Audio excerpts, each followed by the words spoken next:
जादुई केले का रहस्य। गांव के एक छोर पर एक छोटा सा गांव था जिसका नाम था सुरजनपुर। गांव चारों ओर से हरे भरे खेतों और घने जंगलों से घिरा हुआ था।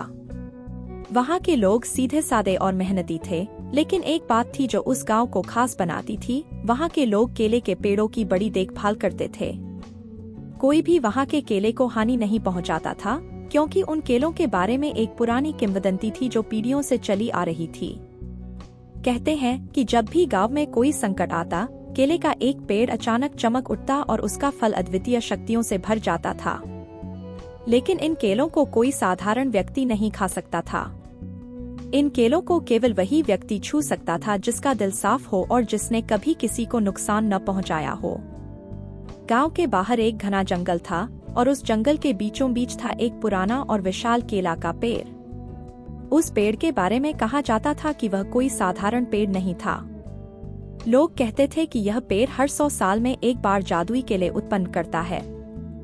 ये केले न केवल लोगों की भूख मिटाते थे, बल्कि किसी भी समस्या को हल कर देते थे। जो कोई भी जादुई केला खाता, उसे अलौकिक शक्तियां मिलती थीं। लेकिन इस केले तक पहुंचने के लिए एक कठिन परीक्षा से गुजरना पड़ता था। गांव में एक बालक था जिसका नाम राजू था। राजू बहुत ही होशियार और साहसी लड़का था। उसकी माँ गांव की एक साधारण महिला थी और पिता बहुत पहले ही उसे छोड़कर चले गए थे। उसकी माँ ने उसे हमेशा ईमानदारी, मेहनत और दूसरों की मदद करने के गुण सिखाए थे। राजू के मन में हमेशा से यह उत्सुकता थी कि वह जादुई केले के बारे में सुने गए किस्से को सच्चाई में बदल सके। एक दिन उसकी माँ बीमार हो गई और गांव के सारे हकीम वैद्य उसकी बीमारी का इलाज करने में असमर्थ रहे। एक दिन राजू ने ठान लिया कि वह जादुई केले को ढूंढेगा और अपनी माँ को ठीक करेगा। उसने गांव के बुजुर्गों से पूछा कि वह जादुई केले के पेड़ तक कैसे पहुंच सकता है। बुजुर्गों ने बताया कि केले का पेड़ जंगल के बीचों बीच है, लेकिन वहां तक पहुंचने का रास्ता बहुत कठिन है। कई लोग वहां तक पहुंचने की कोशिश कर चुके हैं, लेकिन कोई भी वापस नहीं लौटा। राजू के दिल में हिम्मत थी। उसने अपने साहस को इकट्ठा किया और जंगल की ओर चल पड़ा। रास्ता लंबा और थका देने वाला था। चारों ओर से खतरनाक जानवरों की आवाजें आ रही थीं। जंगल घना था और हर पेड़ के पीछे से एक अनजान खतरा महसूस हो रहा था। लेकिन राजू ने अपने डर को अपने ऊपर हावी नहीं होने दिया। वह हर कदम सोच समझकर बढ़ा रहा था। जंगल में कुछ दूर चलने के बाद राजू को एक बूढ़ा व्यक्ति मिला। बूढ़े ने राजू से पूछा, कहाँ जा रहे हो बच्चे? यह रास्ता बहुत खतरनाक है। राजू ने बूढ़े को अपनी माँ की बीमारी और जादुई केले की खोज के बारे में बताया। बूढ़े ने उसकी आंखों में सच्चाई और ईमानदारी देखी। उसने कहा, मैं तुम्हारी मदद कर सकता हूँ, लेकिन तुम्हें पहले कुछ कठिन परीक्षाओं से गुजरना होगा। राजू ने सिर हिलाया और कहा, मैं हर परीक्षा के लिए तैयार हूँ। पहली परीक्षा थी धैर्य की परीक्षा। बूढ़े ने राजू को एक जगह पर बैठने को कहा और कहा कि उसे बिना हिले डुले एक पूरी रात यहाँ बितानी होगी।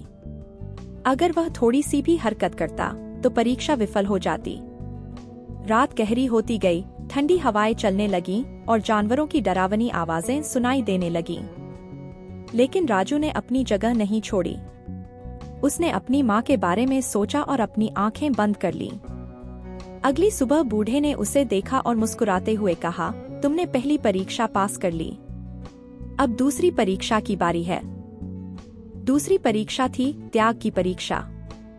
बूढ़े ने एक थाली में स्वादिष्ट भोजन परोसा और कहा कि यह खाना तुम्हारे लिए है, लेकिन पास ही एक भूखा कुत्ता बैठा है।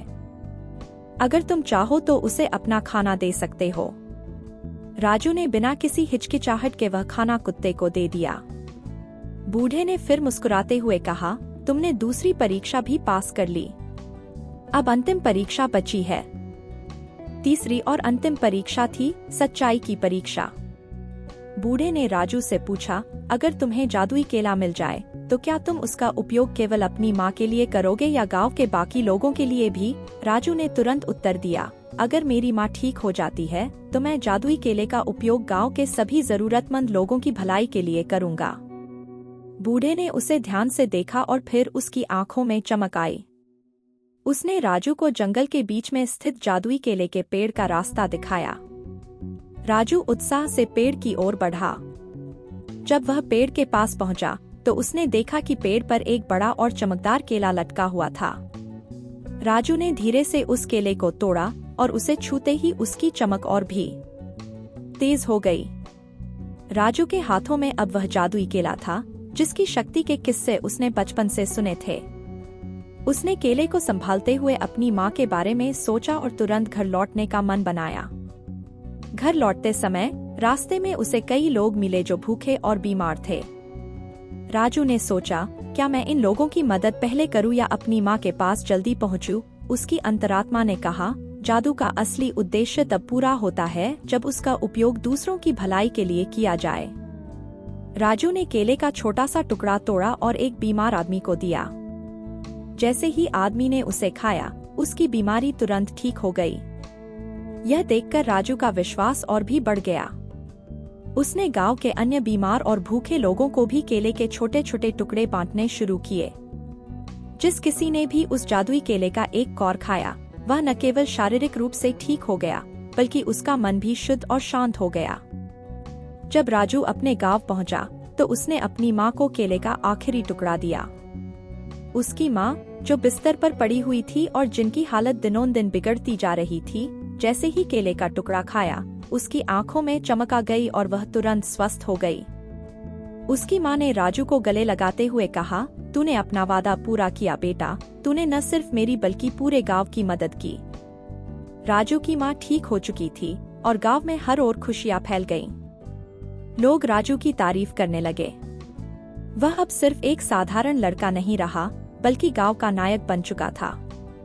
उसकी समझदारी, साहस और परोपकार ने उसे सबका प्रिय बना दिया। लेकिन राजू ने अपने दिल में एक गहरा सबक सीखा था।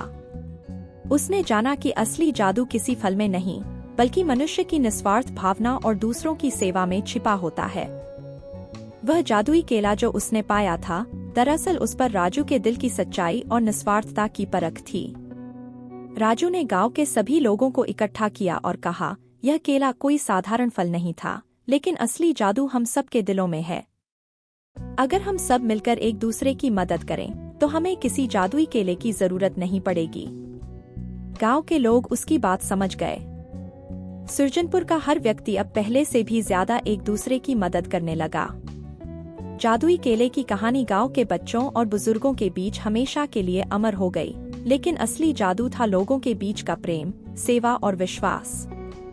वह जादुई केला अब सिर्फ एक कहानी बनकर नहीं रह गया, बल्कि गांव की एक पहचान बन गया।